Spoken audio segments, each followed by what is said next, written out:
Hi hello friends, ನಮಸ್ತೆ. Welcome back to Mishita vlogs. ಎಲ್ಲರೂ ಹೆಂಗಿದ್ದಾರೆ ಕಂಡ್ರಿ? ಚೆನ್ನಾಗಿದ್ದೀರಾ? ನಾವು ತುಂಬಾ ಚೆನ್ನಾಗಿದ್ದೀವಿ ಕಣ್ರಿ. ನೀವೆಲ್ಲನೂ ಚೆನ್ನಾಗಿರ್ಬೇಕಂತ ಭಗವಂತನ ಕೇಳ್ತಾ ವ್ಲಾಗನ್ನು ಸ್ಟಾರ್ಟ್ ಮಾಡಿದ್ದೀನಿ ಕಣ್ರಿ. ಹಬ್ಬದ ದಿವಸ ಎರಡನೇ ದಿವಸದ ವ್ಲಾಗ್ ಆಗಿರುತ್ತೆ ಕಣ್ರಿ. ಸೋಮವಾರ ಎಲ್ಲ ಉಪವಾಸಗಳಾಯಿತು. ಇನ್ನು ಮಾರನೇ ದಿವಸ ಹಬ್ಬ. ಉಪವಾಸಗಳು ಯಾರ್ಯಾರು ಇದ್ರೋ ಬೆಳಗ್ಗೆನೇ ಬೇಗನೆ ಇದ್ದು ಎಲ್ಲ ಅಡುಗೆಗಳ ಥರ ಮಾಡಿ 12 ಗಂಟೆ ಒಳಗಡೆ ಎಲ್ಲ ಎಡೆ ಹಾಕಿ ಪೂಜೆ ಮಾಡ್ತಾರೆ ಕಣ್ರಿ. ನಾವೇನು ಹಿಂದಿನ ದಿವಸ ಏನು ಉಪವಾಸ ಇರಲಿಲ್ಲ, ಯಾಕಂದರೆ ಹಂಗೆ ಹುಷಾರಿರಲಿಲ್ಲ. ಉಪವಾಸದ್ದು ಅನ್ನೋದು ಏನೂ ಇರಲಿಲ್ಲ. ಮಾಮೂಲಿ ಅವಲಕ್ಕಿ ಎಲ್ಲ ಮಾಡ್ಕೊಂಡು ತಿಂದಿದ್ದೆಲ್ಲ ಆಯಿತು. ಏನಂದರೆ ಎಲ್ಲದಕ್ಕೂ ಈರುಳ್ಳಿ ಅನ್ನೋದು ಬಳಸಿರಲಿಲ್ಲ ಕಣ್ರಿ ನಿನ್ನೆ ದಿವಸ.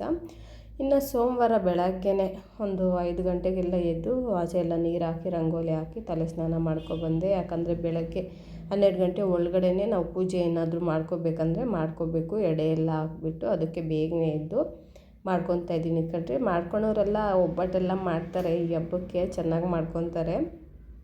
ನಾನು ಸಿಂಪಲ್ಲಾಗಿ ಕಣ್ರಿ ಇರೋದು ಮಟ್ಟಿಗೆ ಮಾಡ್ಕೊತಾ ಇದ್ದೀನಿ. ಹಬ್ಬ ಅನ್ನೋದು ಬೇಗನೆ ಇದ್ದು ಏನು ಪೂಜೆ ಆಗೋ ತನಕ ಒಂದು ತೊಟ್ಟು ನೀರು ಕುಡಿಯೋಲ್ಲ. ಅದೊಂದು ಅಭ್ಯಾಸ ಆಗೋಗ್ಬಿಟ್ಟಿದೆ ನನಗೆ. ನೀರು ಕುಡಿದ್ರೆ ಏನು ದೋಷ ಏನಿಲ್ಲ ಅಂತ ಹೇಳ್ತಾರೆ, ಕುಡಿಬೋದು. ಯಾಕೋ ನನಗೆ ದೀಪ ಹಚ್ಚೋ ತನಕ ಹೋಗಿ ಹಸುಗೆ ಇಕ್ಕಿ ಪೂಜೆ ಮಾಡ್ಕೊಬರೋ ತನಕ ನಾನು ನೀರು ಏನೂ ಕುಡ್ದಿಲ್ಲ. ಪೂಜೆ ಎಲ್ಲ ಮುಗ್ದಿದ್ದಾಗಿದ ತಕ್ಷಣ ಒಂದೇ ಸರಿ ಊಟ ಮಾಡಿಕೊಂಡೆ ಬನ್ನಿರಿ. ಹಬ್ಬದ ಊಟ ಅನ್ನೋದು ಮಾಡಿಕೊಂಡೆ. ನಾನು ತಲೆ ಸ್ನಾನ ಎಲ್ಲ ಮುಗಿದ್ಮೇಲೆ ಒಂದೇ ಸರಿ ಅಡುಗೆ ಮನೆ ಕಡೆ ಬಂದೆ ಕಣ್ರಿ. ಇನ್ನು ಅಡುಗೆ ಮನೆ ಕಡೆ ಬಂದು ಒಂದೊಂದೇ ಮಾಡ್ಕೊತಾ ಇದ್ದೀನಿ. ನಾನೇನು ಜಾಸ್ತಿ ಏನೋ ಮಾಡ್ಕೊಂಡಿಲ್ಲ ಕಣ್ರಿ. ಸಿಂಪಲ್ಲಾಗಿ ಒಂದು ಪಾಯಸ ಮಾಡ್ಕೊಂಡಿದ್ದೆ. ಇದು ಸಬ್ಬಕ್ಕಿ ಮತ್ತು ಮಾಮೂಲಿ ರವೆ, ಚಿಕ್ಕ ರವೆ ಬರುತ್ತಲ್ಲ ಅದು ರವೆ, ಶಾವಿಗೆ 3 ಹುರ್ಕೊಬಿಟ್ಟು, ಸಬ್ಬಕ್ಕಿಯನ್ನು ಹುರ್ಕೊಂಡಿಲ್ಲ, ಇವೆರಡು ಹುರ್ಕೊಬಿಟ್ಟು ತುಪ್ಪದಲ್ಲಿ ಪಾಯಸ ಅನ್ನೋದು ಮಾಡ್ಕೊಂಡಿದ್ದೆ. ಪಾಯಸ ಅನ್ನೋದು ಹೆಂಗಿತ್ತು ಗೊತ್ತಾ ನಮ್ಮ ಮನೇಲಿ ಈ ಸರಿ ನಾನು ಮಾಡಿರೋ ಪಾಯಸ? ಒಳ್ಳೆ ಹಲ್ವಾ ಇರಲ್ಲ ಕಣ್ರಿ, ಆ ಥರ ಇದ್ದಿತ್ತು. ಅದೇನು ಕಥೆನೋ ಏನೋ ಗೊತ್ತಿಲ್ಲ, ತುಂಬ ಟೇಸ್ಟಿಯಾಗಿತ್ತು, ತುಂಬಾ ಚೆನ್ನಾಗಿತ್ತು ಹಲ್ವಾ ಥರ. ನಾವು ಬೆಲ್ಲ ಹಾಕ್ಬಿಟ್ಟು ಪಾಯಸ ಮಾಡೋಕ್ಕೋದ್ರೆ ಹಾಲು ಏನಾದ್ರು ಹಾಕಿದ್ರೆ ಒಡೆದೋಗುತ್ತೆ ಕಣ್ರಿ. ಅದು ಯಾವ ಥರ ಮಾಡಬೇಕು ನನಗಂತೂ ಅರ್ಥ ಆಗೋಲ್ಲ. ಇನ್ನು ಸಕ್ಕರೆ ಹಾಕಿದ್ರೆ ಅದು ತುಂಬ ಹೀಟು, ಅದಕ್ಕೆ ಬೆಲ್ಲ ಹಾಕಿ ಮಾಡಿದ್ರೆ ತಂಪಾಗಿರುತ್ತೆ ಅಂದ್ಕೊಂಡು ಮಾಡಿದೆ. ಅದು ಹೀಟೇನೆ ಬೆಲ್ಲನೂ. ಬೆಲ್ಲದಲ್ಲಿ ಮಾಡೋಣ ಚೆನ್ನಾಗಿರುತ್ತೆ ಅಂದರೆ ಹಾಲೆಲ್ಲ ಒಡೆದೋಯ್ತು. ಒಳ್ಳೆ ಹಲ್ವಾ ಇದ್ದಂಗಿತ್ತು, ಎಲ್ಲ ತಣ್ಣಕ್ಕಾಗೋಷ್ಟೊತ್ತಿಗೆ ಚೆನ್ನಾಗಿತ್ತು ಪಾಯಸ. ಅಂದರೆ ನಾವು ಏನೇ ಅಡುಗೆಗಳು ಮಾಡಿದ್ರೂ ಎಂಜಲು ಅನ್ನೋದು ಮಾಡಬಾರ್ದು. ನಾವು ಟೇಸ್ಟ್ ನೋಡ್ತೀವಲ್ಲ, ಇವಾಗ ಸಾರಿಗೆ ಉಪ್ಪು ಹಾಕಿದೆಯೋ ಇಲ್ವೋ ಆ ಥರ ಟೇಸ್ಟ್ ನೋಡ್ತೀವಲ್ಲ, ಆ ಥರ ಏನು ಟೇಸ್ಟ್ ಅನ್ನೋದು ನೋಡಬಾರ್ದು. ಸ್ವಾಮಿಗೆ ನೈವೇದ್ಯ ಮಾಡೋ ತನಕ ದೇವ್ರಿಗೆ ನಾವೇನು ರುಚಿ ಅನ್ನೋದು ನೋಡ್ಕೋಬಾರ್ದು. ಹಂಗೆ ಅಂದಾಜು ಮಟ್ಟಿಗೆ ಮಾಡ್ಕೊಂಡು ಹೋಗಬೇಕು ಅಷ್ಟೇ ಕಣ್ರಿ. ನಾನೆಲ್ಲ ಮಟ್ಟಿಗೆ ಎಲ್ಲನೂ ಕರೆಕ್ಟಾಗಿತ್ತು. ಯಾವುದು ಉಪ್ಪು ಖಾರ ಅದೆಲ್ಲ ಜಾಸ್ತಿ ಏನೂ ಇರಲಿಲ್ಲ. ಚೆನ್ನಾಗೇ ಇತ್ತು ಎಲ್ಲ ಥರನೂ. ಇನ್ನು ಒಂದೊಂದು ಕಡೆಯೇ ತೊಗೊಂಡು ಎಲ್ಲ ಇಕ್ಕೊಳ್ತಾ ಇದ್ದೀನಿ ಪಾಯಸ ಮಾಡೋದಕ್ಕೆ ಅಂತ. ಇನ್ನು ನಮ್ಮ ಯಜಮಾನ್ರ ಮಗಳು ಮಲಗಿದ್ದಾರೆ ಕಣ್ರಿ, ಅವ್ರನ್ನೇನು ಎಬ್ಸೋಕ್ಕೇನು ಹೋಗಿಲ್ಲ. ನಮ್ಮ ಯಜಮಾನ್ರ ಒಂದು 6:30ಗೆ ಹಂಗೆ ಎಬ್ಬಿಸ್ದೆ. ಹೋಗ್ಬಿಟ್ಟು ಇದು ಪಾಲಕ್ ಸೊಪ್ಪು ನೋಡಿ ಹೇಳ್ತಾ ಇದ್ದೀನಿ ಇವಾಗ. ಪಾಲಕ್ ಸೊಪ್ಪು ಮತ್ತು ಸಬ್ಸಿಗೆ ಸೊಪ್ಪು 2 ತಗೊಬರೋಗು. ಸಬ್ಸಿಗೆ ಸೊಪ್ಪಲ್ಲಿ ಬೋಂಡ ಮಾಡಬೇಕು. ಇನ್ನು ಪಾಲಕ್ಕು ಪಪ್ಪು ತೊಗರಿಬೇಳೆ ಹಾಕ್ಬಿಟ್ಟು ಪಪ್ಪು ಸಾಂಬಾರು ಥರ ಮಾಡೋಣ ಅಂತೇಳ್ಬಿಟ್ಟು ತಗೊಬರೋಕ್ಕೆ ಹೇಳಿದೆ. ಅಷ್ಟೊತ್ತಿಗೆ ಎಲ್ಲೂ ಸಿಗಲಿಲ್ವಂತೆ, ಪಾಪ ಎಲ್ಲೆಲ್ಲೋ ಹುಡುಕಿದ್ದಾರೆ. ಇನ್ನು ಮಾರ್ಕೆಟ್ ಹೋದರೆ ಒಂದೇ ಒಂದು ಅಂಗಡಿ ತೆಗ್ದಿತ್ತಂತೆ 6:30ಯಲ್ಲಿ, ಅಲ್ಲೇ ತಗೊಬಂದಿದ್ದಾರೆ. ಮಾಮೂಲಿ ಟೈಮಲ್ಲಿ 10 ರೂಪಾಯಿ ಕಟ್ಟು, ಮನೆಗಳ ಹತ್ರ ಬಂದರೆ 20 ರೂಪಾಯಿ ಅಂತೆ ಒಂದೊಂದು ಕಟ್ಟು. ಇಲ್ಲಿ ತಗೊಬಂದರು. ಇಲ್ಲಿ ಬಿಡು, ಇನ್ನು ಹಬ್ಬದ ದಿವಸ ಬೆಳಗ್ಗೆನೇ ಇನ್ನು ಯಾರು ತೆಗ್ದಿರ್ತಾರೆ ಅಂತೇಳ್ಬಿಟ್ಟು ತಗೊಬಂದರು 2 ಕಟ್ಟು. ಇನ್ನು ಪಾಯಸ ಎಲ್ಲ ರೆಡಿ ಆಯಿತು. ಫಸ್ಟ್ ಮಾಡಿದ್ದೆ, ಸ್ವೀಟ್ ಮಾಡಿ ಸಪ್ರೇಟ್ ಇಟ್ಬಿಟ್ಟೆ ಕಟ್ಟಿ. ಇನ್ನು ಒಂದೊಂದೇ ಐಟಮ್ ಮಾಡ್ಕೊತಾ ಇದ್ದೀನಿ. ನಮ್ಮ ಯಜಮಾನ್ರು ಬೇಗನೆ ಸ್ನಾನ ಮಾಡ್ಕೊಬಂದು ಅವರು ಹೆಲ್ಪ್ ಮಾಡಿಕೊಟ್ರು ಕಣ್ರಿ. ಕ್ಯಾರೆಟ್ ಎಲ್ಲ ತುರ್ಕೊಟ್ರು. ಎಲ್ಲ ಸ್ವಲ್ಪ ಹೆಲ್ಪ್ ಮಾಡ್ತಾರೆ ಕಣ್ರಿ. ಒಬ್ಬರೇ ಮಾಡೋದಕ್ಕಂತೂ ತುಂಬ ಕಷ್ಟ. ಇನ್ನು ಈ ಕಡೆ ಕ್ಯಾರೆಟ್ಗೆ ಒಗ್ಗರಣೆ ಹಾಕಿದ್ದೀನಿ, ಆ ಕಡೆ ಹೆಸ್ರುಬೇಳೆಗೆ ಎಲ್ಲ ರೆಡಿ ಮಾಡಿ ಇಟ್ಕೊಂಡಿದ್ದೀನಿ. ಹೆಸ್ರುಬೇಳೆನೂ ನೆನೆಸಿಕ್ಕಿದ್ದೀನಿ. ಇನ್ನು ಬೋಂಡ ಇಟ್ಟು ಕಲಿಸ್ಕೊತಾ ಇದ್ದೀನಿ. ಅಡುಗೆ ಮನೆ ನೋಡಿರಿ ಎಷ್ಟೊಂದು ಗಜಿ ಬಿಜಿ ಆಗಿದೆ, ಎಷ್ಟು ಪಾತ್ರೆಗಳಿದೆ. ಎಲ್ಲ ಆಗೋಷ್ಟು ಬೋಂಡ ಎಲ್ಲ ಇದು ಮಾಡಿಬಿಟ್ಟೆ, ಬೋಂಡ ಹಾಕ್ಬಿಟ್ಟೆ, ಮತ್ತು ಹಪ್ಳ ಕರ್ದಿಕ್ಕಿದೆ. ಎಲ್ಲ ಒಂದೊಂದೇ ತೋರಿಸ್ತಾ ಇದ್ದೀನಿ ಏನೇನು ಮಾಡಿದ್ದೀನಿ ಅಂದರೆ ಕಣ್ರಿ, ಹೆಸರುಬೇಳೆ, ಕ್ಯಾರೆಟ್ ಪಲ್ಯ, ಮತ್ತು ಅನ್ನ, ಮತ್ತು ಪಾಲಕ್ ಸೊಪ್ಪು ಸಾಂಬಾರು, ಬೋಂಡ, ಹಪ್ಳ, ರಸಮ್, ಚಿತ್ರಾನ್ನ ಇಷ್ಟು ಮಾಡ್ಕೊಂಡಿದ್ದೆ ಕಣ್ರಿ. ಏನಂದರೆ ಎಲ್ಲ ಮಾಡೋದಕ್ಕೂ ಜಾಸ್ತಿ ಪೇಷನ್ಸ್ ಅನ್ನೋದು ಇರಬೇಕು. ಒಟ್ಟಿನಲ್ಲಿ ಬೇಗನೆ ಎದ್ದು ಮಾಡಿದ್ರೆ ಕೆಲಸಗಳಂತೂ ಕಂಪ್ಲೀಟ್ ಆಗುತ್ತೆ.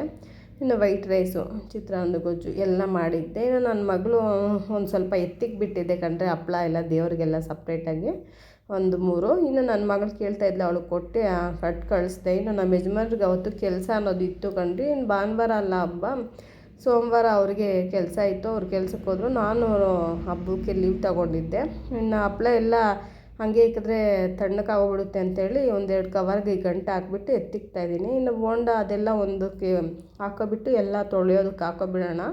9:45ಗೆಲ್ಲ ಅಡುಗೆಗಳೆಲ್ಲ ಕಂಪ್ಲೀಟ್ ಮಾಡಿಕೊಂಡೆ ಕಣ್ರಿ. ಇನ್ನೆಲ್ಲ ಎತ್ತಿಕ್ಕೊತಾ ಇದ್ದೀನಿ, ಎಲ್ಲಿ ಎತ್ತಿಕ್ಕೊಬಿಟ್ಟು ಇನ್ನು ಪಾತ್ರೆಗಳೆಲ್ಲ ಒಂದೇ ಸಾರಿ ಹಾಕ್ಕೊಬಿಟ್ರೆ ನಮಗೆ ಎಲ್ಲ ತೊಳೆದ್ಬಿಟ್ಟು ಅಡುಗೆ ಮನೆ ಕ್ಲೀನ್ ಮಾಡ್ಕೊಬಿಟ್ಟು ಒಂದು ಸರಿ ಕಸ ಹೊಡೆದ್ಬಿಟ್ಟು ನೆಲ ಒರೆಸ್ಕೊಬಿಟ್ರೆ ನಮ್ಗೆ ನೀಟಾಗಿರುತ್ತೆ. ಯಾಕಂದರೆ ಎಲ್ಲ ಗಜಿಬಿಜಿ ಎಲ್ಲ ಒಂಥರ ಅಂಟಂಟಾಗೋಗ್ಬಿಡುತ್ತೆ. ಅಷ್ಟು ಅಡುಗೆ ಮಾಡೋಷ್ಟೊತ್ತಿಗೆ ಅಡುಗೆ ಮನೆ ಎಲ್ಲ ಕೆಳಗಡೆ ಎಲ್ಲ ಅಂಟಂಟಾಗೋಗ್ಬಿಡುತ್ತೆ. ಅದಕ್ಕೆ ಎಲ್ಲಿಂದಲ್ಲಿ ಎತ್ತಿಕ್ಕೊಬಿಡ್ತಾಯಿದ್ದೀನಿ. ಸ್ಪೀಡ್ ಇಕ್ಬಿಟ್ಟೆ ಕಣ್ರಿ ವಿಡಿಯೋ ಅನ್ನೋದು. ಪಾತ್ರೆಗಳೇ ಬೇಜಾನಿತ್ತು. ನಮ್ಮ ಯಜಮಾನ್ರು ಇದ್ದಿದ್ರೆ ಒಂದು ಸ್ವಲ್ಪ ಕೆಲಸ ಆದರೂ ಏನಾದರೂ ತುರ್ಕೊಡೋದು ಆ ಥರ ಕೆಲಸ ಮಾಡಿಕೊಡ್ತಾಯಿದ್ರು ಕಣ್ರಿ. ಇಲ್ಲ ಅನ್ನಲ್ಲ, ಏನೇ ಆಗಲಿ ಒಂದು ಹೆಣ್ಣಿಗೆ ಗಂಡ ಅನ್ನೋದು ಸಪೋರ್ಟಾಗಿದ್ರೇ ಯಾವುದೇ ಕೆಲಸ ಆಗಲಿ ಮಾಡಿಕೊಡ್ತಾರೆ. ಯಾಕೆ ಮಾಡಲ್ಲ, ಬರೀ ಹೆಣ್ಮಕ್ಳೇ ಮಾಡಬೇಕು ಅನ್ನೋದು ಏನಾದರೂ ಇದೆಯಾ ಕಣ್ರಿ? ಇವಾಗ ಎಲ್ಲರೂ ಸಮ ಅಂತಾರೆ. ಫಸ್ಟು ಗಂಡು ಮಕ್ಕಳು ದುಡ್ಕೊಬರ್ತಾರೆ, ಹೆಣ್ಮಕ್ಳು ಮಾಡೋಕ್ಬೇಕು ಅಂತ ಹೇಳ್ತಾಯಿದ್ರು. ಇವಾಗ ಏನಿಲ್ಲ, ಗಂಡನೂ ಸಪೋರ್ಟ್ ಇರಬೇಕು ಕಣ್ರಿ. ಒಂದು ಹೆಣ್ಣಿಗೆ ಒಬ್ಬರೇ ಮಾಡಬೇಕಂದ್ರೂ ಅವ್ರಿಗೂ ಕಷ್ಟನೇ ಅಲ್ವಾ. ಇನ್ನು ಅವ್ರು ಇದ್ದಿದ್ರೆ ಏನಾದರೂ ಸ್ವಲ್ಪ ಹೆಲ್ಪ್ ಮಾಡಿಕೊಡೋರು. ಇನ್ನು 9:20ಗೆ 9:20ಗೆಲ್ಲ ಅವರು ಕೆಲ್ಸಕ್ಕೆ ಹೋದರು. ಇನ್ನು ನನ್ನ ಪಾಡಿಗೆ ನಾನು ನನ್ನ ಮಗಳನ್ನ ಹಾಕ್ಕೊಂಡು ಕೆಲಸ ಮಾಡೋ ಅಷ್ಟೊತ್ತಿಗೆ ಸಾಕಾಗೋಗ್ಬಿಡುತ್ತೆ. ಅವಳು ಏನು ಮಕ್ಕಳಾದ್ರೇ ತೀಟೆ. ಅವಳು ಎಲ್ಲಿಂದಲ್ಲಿ ಕಿತ್ತಾಕೋದು, ಹಪ್ಪಳ ಎಲ್ಲ ತಿಂದು ಮನೆಯೆಲ್ಲ ಹರಡಾಕಿದ್ಲು. ಏನೋ ಮಾಡ್ಕೊಳ್ಳಿ ಅಂತ ಹೇಳ್ಬಿಟ್ಟು ಒಳ್ಳೆ ಮಾತಲ್ಲಿ ಹೇಳಿದ್ರೆ ಕೇಳ್ತಾಳೆ, ಮಾತು ಕೇಳಲ್ಲ ಅಂತ ಹೇಳಲ್ಲ. ಅವೆಲ್ಲ ಪಾತ್ರೆಗಳೆಲ್ಲ ತೊಳೆದಿದ ತಕ್ಷಣ ಆಚೆ ಹಂಗೆ ಬಿಸಿಲಿಗೆ ಇಕ್ಕಮ್ಮ ಅಂದರೆ ಇಕ್ತಾಳೆ. ಒಳ್ಳೆ ಮಾತಲ್ಲಿ ಹೇಳಬೇಕು. ಹಂಗೆ ರ್ಯಾಶಾಗಿ ಮಾತಾಡಿಬಿಟ್ರೆ ನಾನೇನು ಮಾಡಲ್ಲ, ಹೋಗಿ ಏನಾದರೂ ಮಾಡ್ಕೊ ಅಂತ ಹೇಳ್ಬಿಡ್ತಾರೆ ಮಕ್ಕಳು. ಈ ಕಾಲದ ಮಕ್ಕಳಂತೂ ಕಂಪ್ಯೂಟ್ರು ಮಕ್ಕಳಿದ್ದಂಗೆ ಈ ಕಾಲದವರು. ಪಾತ್ರೆಗಳೆಲ್ಲ ತೊಳೆದಿದ್ದಾಯಿತು, ಆಚೆಗೆ ಸ್ವಲ್ಪ ಬಿಸಿಲಿಗೆ ಹಾಕ್ಬಿಟ್ಟು ಬಂದೆ, ಬೇಗ ಎತ್ತಿಕ್ಕೊಬಿಡೋಣ ಅಂತೇಳ್ಬಿಟ್ಟು. ಇನ್ನು ಸ್ಟವ್ ಮೇಲೆ ಎಷ್ಟೊಂದು ಗಲೀಜಿತ್ತು ಅಷ್ಟೊಂದೆಲ್ಲ ಮಾಡೋಷ್ಟೊತ್ತಿಗೆ ಸ್ಟವೆಲ್ಲ ಅಂಟಂಟಾಗೋಗ್ಬಿಟ್ಟಿತ್ತು ಕಣ್ರಿ.